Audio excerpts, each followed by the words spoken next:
యేసు ఇంతకుముందు చెప్పినట్లుగా పైకి మాట్లాడేది ఒకటి, అందులో అంతరార్థం ఇంకొకటి ఉంటుంది. దాన్ని పరిశీలనగా చూస్తే తప్ప పట్టుకోవడం కష్టం. ఇలా యేసు అనేకమైనటువంటి నర్మగర్భ విషయాలు మాట్లాడాడు.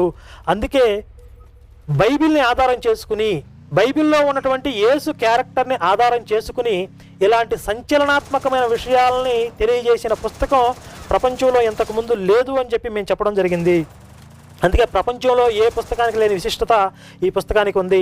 అదే అదర్ సైడ్ ఆఫ్ జీసస్. తర్వాత మనం ఇంతకుముందు చెప్పినట్టుగా ధర్మశాస్త్రాన్ని పాటించకపోవడం అనే విషయం గురించి మనం ఆ తర్వాత భాగంలో చూద్దాం.